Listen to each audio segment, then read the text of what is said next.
Hi, my name is Olajide Olagunju, and I'm the author of How to Resolve a Conflict, which is the book in front of you.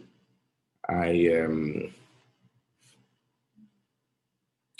have been discussing in a lecture series, which you've just joined, the topic, How to Resolve a Conflict, and this is lecture 24. The aid textbook for this lecture is the book How to Resolve a Conflict. And where we are in the lecture series is caucusing. That's private meetings between parties, between individual parties in dispute and the mediator alone. So the other party is not there, just one party meeting the mediator, while the other party is waiting. It's called caucusing. And that's what we discussed at yesterday's lecture. Today, we want to move on to closing. So I'll read and then we have some discussion. When the mediator has ascertained that both parties have agreed to a common solution, the mediator calls everybody to a meeting. At this closing meeting, the mediator expresses to both parties what each of them has accepted in private sessions as the way forward. If both parties indicate that the mediator understands their new perspective, then we say an agreement has been reached.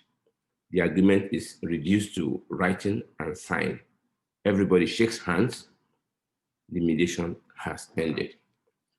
Okay, so it's pretty much as simple as that. So don't forget the mediator had been going back and forth from one party to the other, eliciting options, probably hundreds of options for resolving conflict and crunching them, to extract, the option that would best suit both parties. So there's no imposition.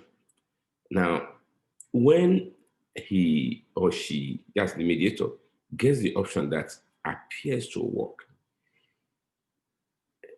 he then presents that seemingly workable option. Seemingly, because it's the party that will decide at the end of the day what works for them. But having worked with them for some time, the mediator now feels this where the parties want to go. But he doesn't call them together immediately. He presents or she presents the options, the workable option to them individually in caucus. That's in private meeting between the mediator and the individual party, not the two parties. I will go on. I will explain later in subsequent, in one or two subsequent lectures, why he or she has to approach it that way. What's important for now is that she or he, the mediator, presents what appears to be where the parties are going with their relationship to the parties individually, not together. When he or she presents to party A, this appears to be what you guys are looking at as a way forward, as the resolution for the for this situation. And the party responds by saying, "Oh yes, you understand what I think will work for us." Mediator notes that, goes to the other party and say, "Well, it appears you want to resolve this conflict with this particular proposal. If the second party or the other party says yes, yeah, that would work. So if all the parties in the dispute, because there may be a multi-party dispute, may not be just one party against the other. It may be much more complex than that. I mean, I said earlier on that mediations can be between nations. I give the example of Kofi Annan mediating between the USA and the UK on the one hand and Iraq on the other hand, 1998. Um, so whether it's one person or a nation, a company, the same rules apply. You have to ask, because in that mediation, whether they're a nation or one person or a couple, whatever, they are a party. Each of them is a party. So when each of the parties has agreed in caucus, yeah, that this will work for us, that's when you now call a plenary meeting again, the kind you had at the beginning where they expressed their preliminary views. You now call it again. You call everybody back to this meeting room and say, well, we have an agreement. Then they each sign, confirming that you heard them well, and then the mediation ends. Now, let me just say here and now. I'm almost certain I'll repeat it later, but just to know now that the mediation, for one reason or the other, for example, if you cannot put them together at the plenary meeting, to make their first statements or speeches, that doesn't mean you cannot do the mediation. You can have caucus all through the mediation.